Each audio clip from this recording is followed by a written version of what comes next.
36번 보겠습니다. 의도가 다른 것을 골라라라고 얘기를 하고 있어요. 1번 보시면 주문을 하게 되어서 기쁘다라고 얘기를 하고 있습니다. 우리가 지금 주문을 하게 되어 기쁘고, 그다음에 사본을 저희한테 달라라고 얘기를 하죠. 그죠? 이 내용 확인하시고 사본 duplicate 이렇게 써 있죠. 그 사본에 대해서 서명을 하시고, 그리고 확인의 의미로 저희한테 주세요라고 얘기를 하고 있습니다. 그다음에 2번, 3번, 4번 보시면 여기에서 내용은 결국은 뭐냐면 청약이 성사되지 않는 것을 의미합니다. 왜냐하면 여기 보시면 당신네 회사 주문을 받을 수 없다라고 얘기를 하죠. 그 가격으로는 주문을 받을 수 없어요. 그리고 요것도 역시 주문을 거부합니다라고 써 있고, 그리고 요거 내용을 보셔도 우리가 그 수량을 주문을 받았을 때 그것이 그 비용을 상쇄할 수 있는지에 대해서 의문이 든다라고 써 있습니다. 그래서 2, 3, 4번은 그 주문건 혹은 청약건에 대해서 좀 반대의 의미 혹은 거부 등의 의미를 갖고 있는데, 반면 1번에서는 이제 안정적으로 그 청약이 통과가 되어서 청약이 양측에 의해서 합의가 되고, 그리고 이제 주문으로 이어지는 그런 상황이라고 보시면 되겠습니다. 다음 37번 가겠습니다. 37번도 역시 이제 다른 의도를 가진 것을 골라라라고 하고 있습니다. 1번 보겠습니다. 그 회사가 다른 옵션은 없다. 받는 것밖에 없다. 뭐 하기 위해서는 가장 큰 벤더로서의 위치를 유지하기 위해서는 가격 인하 요청을 받는 수밖에 없다라고 얘기를 하고 있어요. 그다음에 2번, 다른 방법이 없다. 우리 가격을 오늘 이제 디자인을 변경한 것에 대해서 우리가 가격을 올릴 수밖에 없다라고 얘기하죠. 자, 그러면 이제 느낌이 팍 오죠. 1번은 가격을 낮출 수밖에 없는 상황, 그리고 2번은 올릴 수밖에 없는 상황. 그죠? 그럼 3번 딱 보면 이제 답이 나오겠죠? 3번에서는 스테인리스 가격이 어때요? 올랐대요. 그래서 가격을 올릴 수밖에 없는 상황이라고 얘기를 하죠. 그래서 답은 뭐예요? 1번밖에 없네요. 그죠? 그럼 이제 보나마나 4번도 가격 올리는 거겠죠? 자, 지금 가격 올랐다라고 써 있네요. 그죠? 하이라킹이라고 써 있죠? 그래서 답은 1번 확실합니다. 다음 38번. 이 밑줄 친 부분에 대해서 삽입할 수 있는 단어가 무엇이냐라고 하고 있습니다. 지금 가격이요. 가격 변동이 있대요. 그래서 우리는 어떻게 해야 한다? 자, 가격이 올랐기 때문에 우리 그 물품의 플라스틱 배관 제품을 우리가 올려야 된다. 그죠? 그리고 그 영향을 받는 아이템에 대한 새로운 가격 리스트를 우리가 뭐 할게요? 라고 써 있죠. 자, 그러면 이제 보기를 보겠습니다. 가격을 올려야 된대요. 얘는 그냥 오르는 것, 올라가는 것을 의미하고요. 얘는 올리는 것을 의미하죠. 그래서 1번이 될 수가 없습니다. 자, 그리고 얘는 아니죠. 얘는 떨어지는 거죠. 그래서 답은 2번밖에 없습니다. 그래서 확인.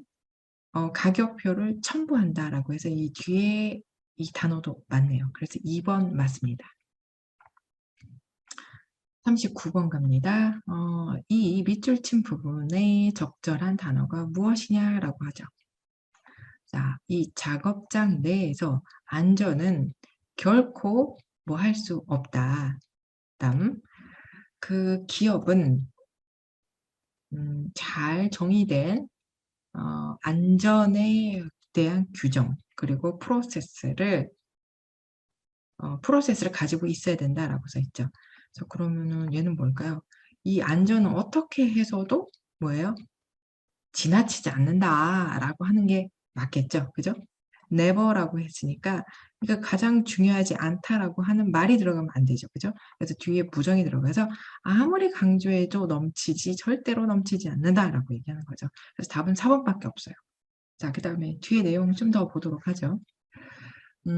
자, 뭐에 대한 실패, 자, 안전에 대한 예방, 안전 예방에 대한 것에 대해서 실패를 하면 요거는 어마어마한 사고를 야기할 수 있다라고 써 있죠. 자, 데미지나 그다음에 로스를 일으킬 수 있는 어마어마한 사고를 일으킬 수 있고, 그리고 그것이 또 인명사고로도 이어질 수 있다. 그러므로 어떻게 해야 돼요? 꼭 기억을 하세요. 우리가 이 생명과 재산을 지키는 것은 뭐밖에 없다. 이 안전에 대한 규정과 프로세스, 절차를 철저히 준수하는 것밖에 없다. 그죠? 그래서 4번 맞네요. 자, 그 다음에 40번 갑니다. 39번은 무역, 영어랑 무슨 관련이 있는지는 잘 모르겠어요. 그냥 영어 시험 같죠? 그 다음에 이제 40번 가겠습니다. 이 밑줄에 들어갈 수 있는 단어 고르세요. 자, 저는 필라델피아의 회사의 빌이에요. 아직 저희가 마지막 성적분을 못 받았는데 무슨 문제 있습니까? 이해가 안 되네요. 저희가 12일 날 그거 분명히 선적했고 최소한 어제는 거기 도착했어야 되는데 뭔가 이상해요. 제가 방금 어디에 전화해 봤어요. 그리고 그 회사가 뭐라고 하냐면 자기네 창고에 도착을 안 했대요. 자, 그럼 얘가 뭐가 있어요? 자기네 창고에 도착을 안 했다라고 얘기할 수 있는 업체 누가 있을까요? 누구예요? 출발을 시켰어요. 근데 아직 도착 안 했대요. 그러면 중간에 있는 물류회사가 되겠죠. 자, 그래서 쇼핑 에이전트가 상식적으로 가장 이 보기 중에는 가장 근접한 답이 될 수 있습니다. 보험회사가 물건 받는 거 아니고 제조 공장 이미 출발했고 세일즈 쪽 아니고 그죠? 매니저 쪽 아니고 답은 3번이에요. 그 다음 알겠어요. 저희도 지금 무슨 일이 일어났는지 좀 알아볼게요. 그거 빨리 알아보고 빨리 알려드릴게요. 네, 알겠습니다. 저희 보스가요, 엄청 화가 났어요. 저희 고객이 보스한테 아주 힘든 시간을 주고 있어요. 무엇 때문에? 요것 때문에. 그러면 아직 안 왔다라고 했으니까 딜레이 혹은 프로블럼 뭐 이런 것들이 나올 수 있겠죠. 근데 아무튼 앞에 있는 단어가 3번이 확실하기 때문에 3번으로 가고 그다음에 뒤에 있는 이 딜레이 이상이 없어 보입니다. 네, 그래서 3번 고르세요. 그 다음에 41번 가겠습니다. 이 답장으로서 적절하지 않은 걸 골라라 라고 하고 있어요. 자, 케이스는요. 케이스라고 하는 사람이 저희한테 5,800불 정도 주문을 했어요.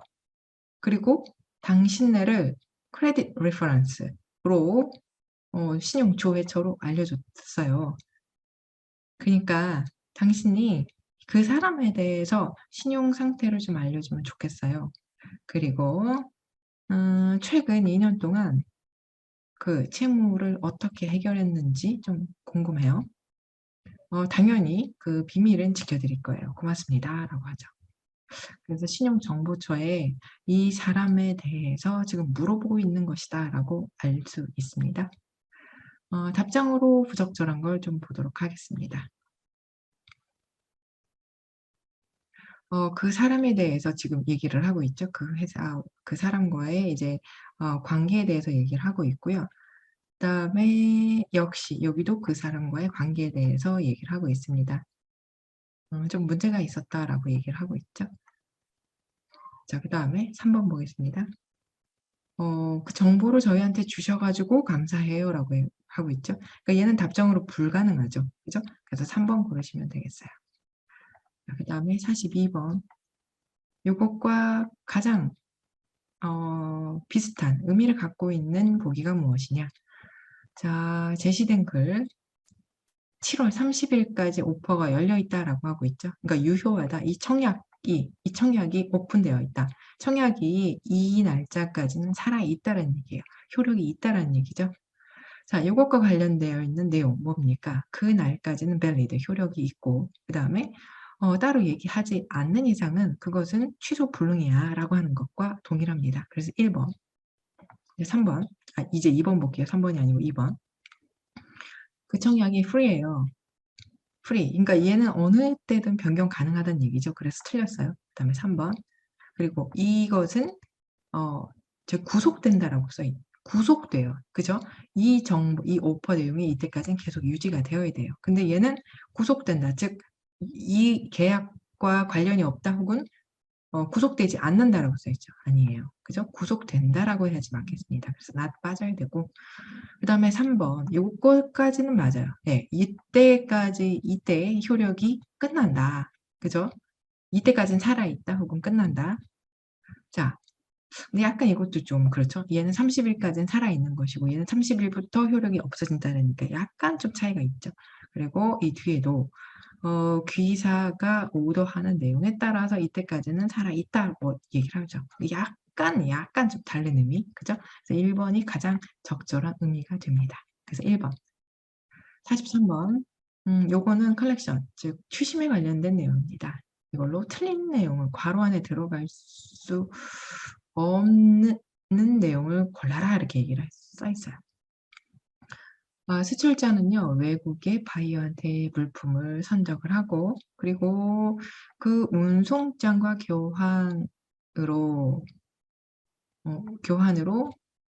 그 교환으로 운송장을 받는다. 그 교환으로 물품을 보낸 것에 대한 교환으로 운송장을 받는다. 그 다음에 수출자는 그 운송 서류를 누구한테 줘요? 그 국가에 있는 누구한테 줘요? 자, 사실 이 내용 안 봐도 보기만 봐도 딱 답이 나와요. 왜냐? 2번에서부터 4번까지는 수출국에 있는 은행을 의미할 수 있어요. 근데 얘는 뭐예요? 수입국에 있는 은행이죠. 그래서 1번 틀립니다. 43번 1번 정답. 44번. 요거는 이건 세탁이죠. 세탁, 돈 세탁. 그죠? 돈 세탁에 대해서 지금 얘기를 하고 있어요. 정의는 아닌데 지금. 그죠? 그냥 정의래요. 정의는 아니고 그냥 설명이에요. 이 괄호 안에 들어갈 수 있는 거 무엇이냐? 자, 돈 세탁은 어떤 방식이에요. 무엇을 설명하기 위한 것. 돈을 숨기기 위한 것. 무슨 돈이냐? 자, 마약 거래. 얘는 마약 거래죠. 마약 거래와 같은 범죄를 통해서 받은 자금을, 돈을 숨기려고 할 때 사용되는 것을 말한다. 자, 그럼 괄호 안에 들어갈 수 있는 거. 지금 분위기가 좀 어둡죠? 그죠? 그래서 뭐예요? 일레갈리, 그죠? 불법적으로 은닉할 때, 그죠? 그래서 1번 고르세요. 그 다음에 45번. 자, 요거는 두 개의 문제가 출제가 됐습니다. 이 밑줄의 내용과 바꿔서 쓸 수 있는 게 무엇이냐? 그리고 괄호 안에 들어갈 수 있는 숫자가 무엇이냐? 글은 긴데요. 쉬워요. 우리가 연례 회의를 서울에서 가질 것이고요. 그다음에 호텔을 찾고 있어요. 저희가 60명 대표자 숙박을 60명이 숙박할 공간을 찾아요. 그리고 그중에 15명은요. 배우자가 동반됩니다. 그래서 우리는 싱글룸 몇 개가 필요해요? 45개가 필요하고, 그리고 더블룸으로 15개가 필요하다. 그죠? 그래서 3번 고르시고, 요거 46번에 3번. 그 다음 내용 더 봐요. 그 다음에 우리가 그 회의를 할 때 커피랑 차 필요하고요. 그 다음에 세션을 위해서 컨퍼런스 시설이 되어 있는 곳이 룸이 필요해요. 그리고 100명 정도 들어갈 것이고. 그래서 저희한테 타리프를 주세요. 그리고 이렇게 단체 예약이 있을 때 할인받을 수 있는 게 있는지 알려주세요. 단체 예약이죠. 자, 그래서 3번 고르시면 되겠죠. 단체 예약. 그 다음에 47번. 이 밑줄과 다르게 쓰인 걸 골라라. 자, 클레임이요. 상대적으로 적었어요. 근데 미래에는요. 저는 당신한테 이렇게 부탁을 하고 싶어요. 그 물건을 홀딩시키라고 부탁을 하고 싶어요. 왜? 조사를 하기 위해서. 그 물품 피해를 평가하기 위해서 물건을 홀딩시키라고 얘기할 거예요. 그리고 요런 클레임건 있죠. 즉 청구, 이 손해배상 청구는 나중에 보험이 갱신될 때 보험료에 영향을 미칠 것이에요. 그러니까 사고가 났으니까 추후에 보험료에 영향을 미친다. 그 얘기는 뭐예요? 보험료 올라갈 거야, 그 얘기죠. 자, 그래서 얘는 보험이죠, 보험 증권 혹은 보험. 근데 이제 보기 1번 보시면요. 여기서 말하는 폴리시는 뭐예요? 정책 혹은 규정, 뭐 방침 이런 걸 의미하죠. 근데 나머지는 딱 봐도 뭐예요? 디클러레이션, 밸런스. 이거 다 보험에 대한 얘기죠. 보험, 그죠? 2, 3, 4는 보험, 얘는 정책. 그래서 47번에 1번. 48번. 이 괄호 안에 들어갈 수 있는 걸 골라라. 신용장은요, 지불 메커니즘으로 사용할 수 있어요. 개설 의뢰인에게 이 자금을 융통하기 위해서도 사용하고 있어요. deferred, 연지급, 인하, 연지급 신용장이나 혹은 어떤 신용장은요, 누구에게 자금을 조달하는 방식으로 사용이 되는 것으로 간주할 수 있습니다. 뭐예요, 그럼? 위에서 있는 내용 그대로 정리가 다시 되는 거죠? 그래서 얘는 어플리컨트를 위한 것이고, 그 다음에 연지급처럼 늦게 돈 주는 거 뭐예요? 보기 중에는 여기 acceptance, 그죠? 2번, 3번 답 안 되고, 그 다음에 뒤에서 엑스포터 아니죠? 그래서 1번 답. 49번, 여기 괄호 안에 들어갈 수 있는 거, CY에 대한 내용이래요. 자, CY는 뭔지 아시죠? 운송회사가 그 컨테이너, 비어있는 컨테이너나 혹은 이미 적재되어 있는 컨테이너를 뭐 하는 곳으로 지정된 곳이다. 그죠? 자, 그리고 CY는 그 컨테이너를 받고, 인수하고, 보관하고, 그 다음에 딜리버리, 인도해 줄 때 사용하고 있습니다. assembling, packing, inspecting, 물론 이런 건 뭐 될 수도 있어요. 근데 얘네는 뭐예요? CFS에서나 되는 것이고 3번도 역시 CFS 적어드릴게요. CFS에서나 하는 것이고 그 다음에 4번 얘는 오히려 에이프런 쪽에 가깝죠. 에이프런. 그죠? 에이프런이 아니더라도 최소한 얘는 CY는 아니다. 이렇게 생각할 수 있죠. 49번에 1번 그 다음에 50번 괄호 안에 들어갈 수 있는 거. CISG는 그 물품, 국제 물품 매매 계약에 관련되어 있는 성립이야. 그 다음에 이행에 관련된 것이죠. 그래서 1번 고르시면 되겠습니다.